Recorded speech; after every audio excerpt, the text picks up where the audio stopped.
Bagi orang yang beriman, beramal soleh, maka dijanjikan akan mengalami kehidupan hayatan thayyibah, kehidupan yang baik. Apa sih unsur-unsur hidup kita? Unsur hidup kita ya kesehatan, kesehatannya baik. Kita butuh rumah ya rumahnya baik. Kita punya pasangan, pasangannya baik. Punya keluarga, keluarganya baik. Punya karyawan baik, tetangga baik, saudara baik, semuanya baik.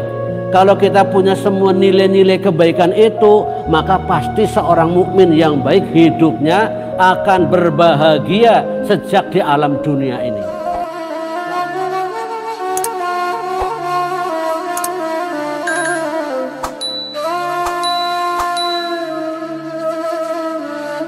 Kita baca firman Allah surat An-Nahl, surat yang nomor 16, ayatnya yang nomor 97 tentunya.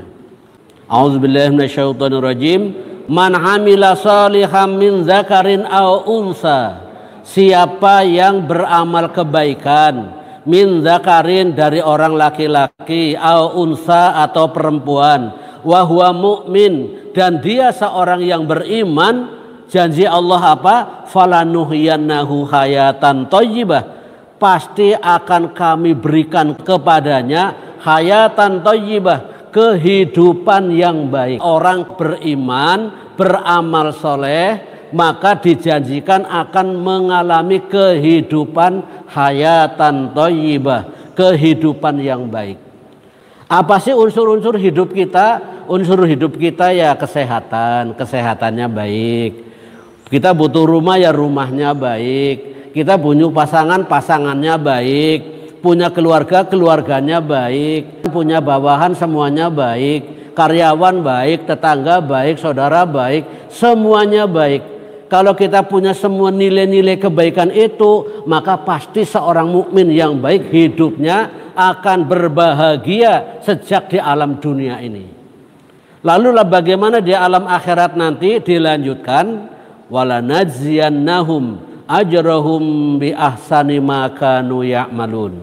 Lah nanti di alam akhirat akan mendapatkan pahala yang lebih besar, pahala yang lebih baik dari apa yang telah dikerjakan waktu di alam dunia ini.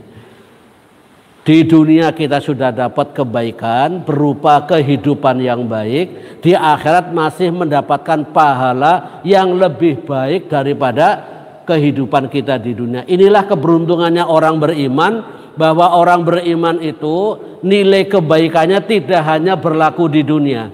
Kalau orang tidak beriman berbuat baik, kebaikannya hanya mendapatkan balasan di dunia. Ada orang tidak pernah beribadah, tidak pernah melakukan kebaikan, kok kaya raya? Karena dia rajin kerja. Rajin kerjanya sebuah kebaikan, maka diganjar oleh Allah menjadi orang kaya raya. Tapi kalau meninggalnya tidak beriman kepada Allah, kekayaannya, kebaikannya sudah habis. Maka kalau orang beriman masih ada plus, yaitu mendapatkan nilai yang lebih baik di alam akhirat nanti.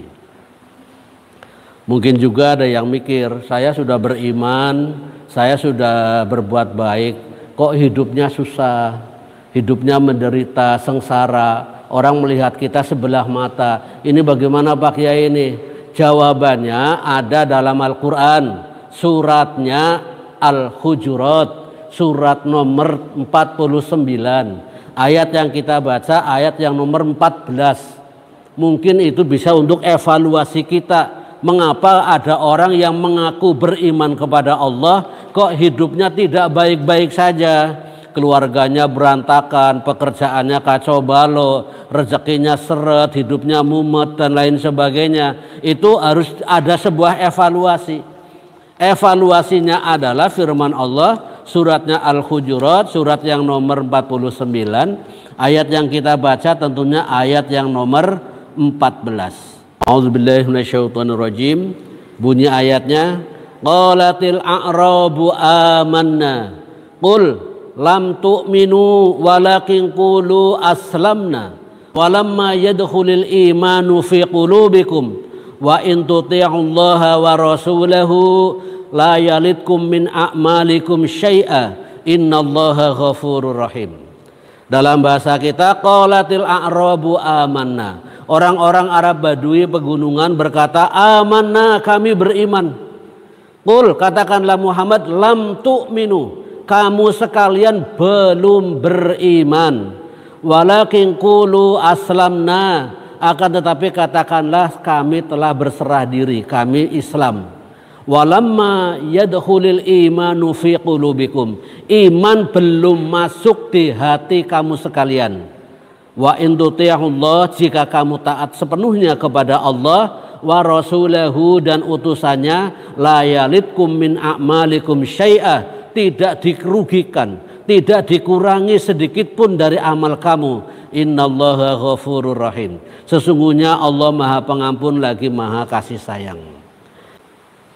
Kembalinya tadi mungkin ada orang yang mengeluh, sudah mengaku beriman, sudah mengaku berbuat baik, tapi kok hidupnya tidak seperti yang Allah janjikan. Dalam surat An-Nahl ayat 97, sebagai evaluasi, mungkin iman yang kita yakini, iman yang ada di hati ini belum diakui oleh Allah. Allah belum mengakui keimanan itu. Maka di ayat ini disebutkan lamma yadkhulul imanu fi qulubikum, iman belum masuk di hati kamu. Ini Allah memerintahkan pada nabinya yaitu Muhammad sallallahu alaihi wasallam agar memberitahukan orang Arab Badui itu belum merasuk iman di dalam dada. Nah, ini yang harus kita jadikan evaluasi. Jangan-jangan iman kita ini belum diakui oleh Allah kalau hidupnya masih susah, masih merasa hidup sengsara dan sebagai pelengkap hidup. Nah, ini harus kita evaluasi. Maka yang harus dilakukan adalah yang pertama, menguatkan iman. Bagaimana caranya? Kalau kita belajar dari seorang sahabat yang pernah datang menghadap Nabi SAW dan dia berkata, ya Rasulullah, wahai utusan Allah, kulli fil Islam, kau katakanlah padaku wahai utusan Allah sebuah perkataan yang saya tidak perlu bertanya pada siapapun. Maka kemudian Nabi SAW menjawab, qul, katakanlah amantu billah summastaqim, saya beriman kepada Allah, kemudian beristiqomahlah dalam iman. Kalau kita baca syarah hadis Muslim ini ada penjelasan bahwa yang dimaksud dengan amantu billah, aku beriman kepada Allah, adalah annahu ya'lamu wa ya'taqidu annallaha rabbul alamin. Kalau ada orang mengatakan amantu billah, saya beriman kepada Allah, tuntutannya adalah dia meyakini dan mengetahui bahwa Allah adalah rabbul alamin, Robnya semesta alam. Apa arti Rob itu? Dulu sudah kita bahas, kita ulas kembali. Yang pertama khaliqul alam, pencipta alam semesta. Yang kemudian raziqul alam, yang memberi rizki pada alam semesta. Kemudian yang ketiga adalah mudabbirul alam, pengatur alam semesta. Kemudian mu'idul alam, tempat kembalinya alam semesta. Sang pencipta, sang pemberi rizki, sang pengatur, tempat kembalinya alam semesta. Dia sudah mengakuinya. Yang kedua, wa ya'lamu annallahal ma'bud, bahwa Allah adalah yang diibadahi. Allah adalah ilah satu-satunya yang disembah, yang diibadahi oleh manusia. Maka orang yang meyakini bahwa Allah adalah Rabbul Alamin, maka ini masuk dalam kategori masuk amantu billah, saya beriman kepada Allah. Untuk selanjutnya diperintahkan summastaqim, kemudian istiqomahlah. Apa pengertian istiqomah? Al-hayatu fit taatillah, hidupnya taat kepada Allah dengan mengikuti ajaran Al-Quran dan juga bittiba'i sunnati Rasulillah sallallahu alaihi wasallam. Maka ini disebut dengan istiqomah dalam keislaman, istiqomah dalam kebaikan. Yang kedua, memperbaiki ibadah kita, khususnya dalam masalah ibadah sholat. Usahakan begitu azan langsung berhenti aktivitas. Kalau kita ngimani pekerjaan itu tidak pernah ada selesainya, selalu ada. Tapi waktu, timing, Allah membagikan rahmat, Allah membagikan kebaikan, Allah membagikan kasih sayangnya di waktu-waktu sholat, itu Kita terlewatkan, sayang sekali. Apalagi kalau bapak-bapak tidak menyempatkan ke masjid, tidak melangkahkan kaki ke masjid. Ini waktu yang sangat eman-eman sekali.